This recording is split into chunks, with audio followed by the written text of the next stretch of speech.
الحمدللہ رب العالمین والصلاة والسلام علی سید المرسلین اما بعد فاعوذ باللہ من الشیطان الرجیم بسم اللہ الرحمن الرحیم الصلاة والسلام علیک یا رسول اللہ وعلی آلک واصحابک یا حبیب اللہ الصلاة والسلام علیک یا نبی اللہ وعلی آلک واصحابک یا نور اللہ۔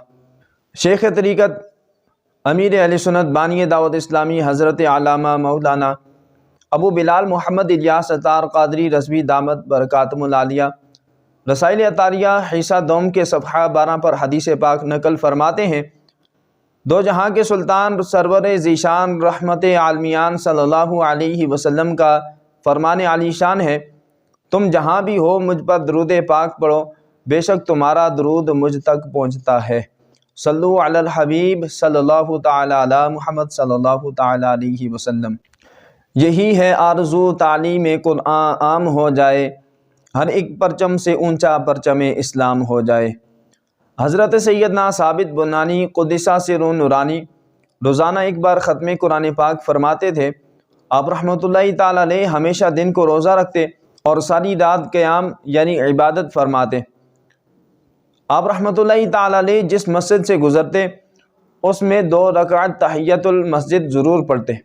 تحدیث نعمت کے طور پر فرماتے ہیں، میں نے جامع مسجد کے ہر ستون کے پاس قرآن پاک کا ختم اور بارگاہ الہی عز و جل میں گریہ کیا ہے۔ نماز اور تلاوت قرآن پاک کے ساتھ آپ رحمۃ اللہ تعالی علیہ کو خصوصی محبت تھی۔ آپ رحمۃ اللہ تعالی علیہ پر اللہ عز و جل کا ایسا کرم ہوا کہ رشک آتا ہے۔ چنانچہ وفات کے بعد دوران تدفین اچانک ایک اینٹ سرک کر قبر میں چلی گئی۔ جب لوگ اینٹ اٹھانے کے لیے جھکے تو یہ دیکھ کر حیران رہ گئے کہ آپ رحمۃ اللہ تعالی علیہ قبر میں کھڑے ہو کر نماز پڑھ رہے ہیں۔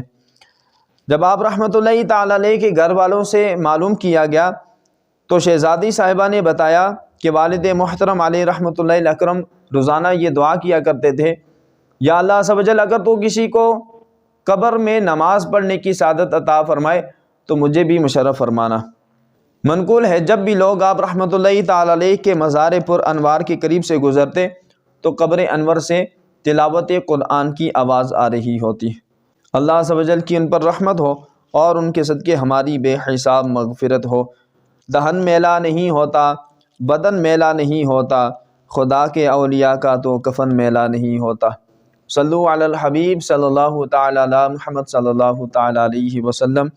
قرآن مجید فرقان حمید اللہ رب الانام عز و جل کا مبارک کلام ہے۔ اس کا پڑھنا، پڑھانا، سننا، سنانا سب ثواب کا کام ہے۔ قرآن پاک کا ایک حرف پڑھنے پر 10 نیکیوں کا ثواب ملتا ہے۔ چنانچہ خاتم المرسلین شفیع المذنبین رحمت للعالمین صلی اللہ علیہ وسلم کا فرمان دل نشین ہے، جو کتاب اللہ کا ایک حرف پڑھے گا اس کو ایک نیکی ملے گی جو 10 کے برابر ہوگی۔ میں نہیں کہتا کہ الف لام میم ایک حرف ہے، بلکہ الف ایک حرف، لام ایک حرف اور میم ایک حرف ہے۔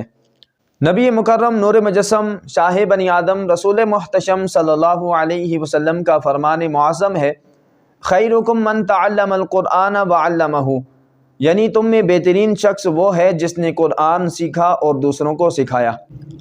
حضرت سیدنا ابو عبد الرحمن سلمی رضی اللہ تعالیٰ عنہ مسجد میں قرآن پاک پڑھایا کرتے اور فرماتے، مجھے اسی حدیث پاک نے یہاں بٹھا رکھا ہے۔